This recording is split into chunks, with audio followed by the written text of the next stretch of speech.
I still think a woman decides what she wants to do with her life, what she wants to do with her body, how she wants to raise her child. If I decide to go get some artificial insemination as a single woman and have a kid, I can do that. Okay.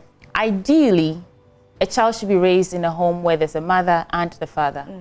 But I'm not sure about the statistics, but you'd find out that it's not a lot of people who have access to that ideal home. And we are still out there doing, I wasn't raised in a home where my mom and my dad, I mean at an early age, but eventually my mom left. But it didn't, there's information everywhere. Right. If you're a woman and you decide to have a child and raise the child by yourself, there's so much access to information on how to do it right. There's so much access to psychologists and doctors, and there's so much available now in this era. There's so much access to information that you do not have to. I think it's limiting to think that I need to have a man to have a child. You don't need a man to have a child. You only need the, you know. Now let's come to the stigma that is attached to a woman who is born one, a woman who is born two, a divorcee woman. There's always this stigma attached to them. It's like if you are born one, if you're a woman and you are born one, born two, you don't have the right to love again. You don't have the right, you know, you can't fall in love again. You can't marry again. If you're a divorcee woman, it's like people see you, society sees you in a certain light. I want your take, let me come to you, sweetie. I want your take on situations like that. First of all, women are lauded for landing a man.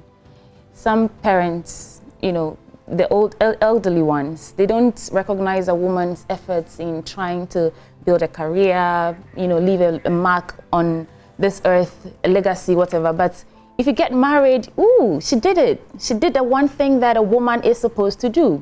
And so if you enter any sort of relationship and then a child comes out of that relationship and then the man does not stay, automatically there's something wrong with you. Yeah. Why did he leave you? Right. You have a kid. Exactly. A child should make both of you happy. Exactly. But there's something wrong with you. Otherwise he would have stayed.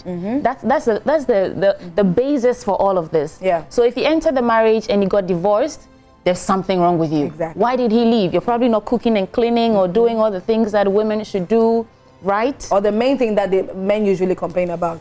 She doesn't respect me. I think respect is not a gender thing. Women must not respect men at all costs. Respect is earned. Right. You know, if you disrespect me, I won't respect you. You know what I mean? Okay. But if you respect me, if you respect my values, if you respect the things I stand for, of course I'll respect you. Yeah. Men expect women to be submissive. But if you do a little research, you find out that women, no matter how high a position they're in, if the men are doing it right, these women go all the way out to be submissive to their men.